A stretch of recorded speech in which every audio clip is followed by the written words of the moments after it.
എങ്ങനെയുണ്ടായിരുന്നു ഒരു ഓവറോൾ? നല്ല അടിപൊളിയായിട്ട് പോയല്ല, വളരെ ചെറിയ പരിപാടിയായിരുന്നു, അടുത്തറിയാവുന്ന കുറച്ച് ആൾക്കാർ മാത്രമുള്ളൊരു പരിപാടിയായിരുന്നു. എല്ലാം വളരെ മനോഹരമായി. എങ്ങനെയാണ് ശരിക്കും ഇതൊരു ലളിതമായിട്ട് നിങ്ങളിങ്ങനെ ഇത് നടത്തണമെന്നൊക്കെ തീരുമാനിച്ചത്? അത് നമുക്ക് ഏറ്റവും അടുത്തറിയുന്നവരെന്നൊക്കെ പറയുമ്പോൾ നമുക്ക് കുറച്ച് പേരേ ഉള്ളൂ. അപ്പം ആ കുറച്ച് പേരെ വിളിച്ച് ഭംഗിയായിട്ട് ചെറിയ രീതിയിൽ പരിപാടിയെല്ലാം നടത്തി.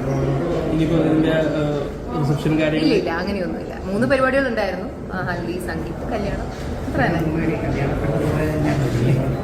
അങ്ങനെയൊന്നുമില്ല, നമുക്ക് എല്ലാവർക്കും ഒരുങ്ങാൻ ഇഷ്ടമാണ്. അപ്പം അങ്ങനെയൊന്നുമില്ല, ഇഷ്ടപ്പെട്ട പോലെ അങ്ങ് ഒരുങ്ങി. പിന്നെ ഡിയൊക്കെ നമ്മളും അവളെ പോലെ നന്നായി ഒരുങ്ങിയിരിക്കണം എന്നും നമുക്ക് നിർബന്ധമായിരുന്നു. അപ്പം അങ്ങനെ അത്ര തന്നെ. ആദ്യം പലപ്പോഴും അല്ലേ നമുക്ക് ആദ്യമെങ്കിലും കല്യാണത്തിന് പോകുമ്പോൾ നമുക്ക് ഇത്രയും ഒരുങ്ങി പോകാൻ പറ്റില്ലല്ലോ. ജീവിതത്തിൽ ആദ്യമായിട്ടല്ലേ, അപ്പൊ ആ ഒരു എക്സൈറ്റ്മെന്റ്. എങ്ങനെയാണ് കോസ്റ്റ്യൂമൊക്കെ സെലക്ട്? ആരാണ് ഇതൊക്കെ സെലക്ട് ചെയ്തത്? നമ്മളൊക്കെ തന്നെ.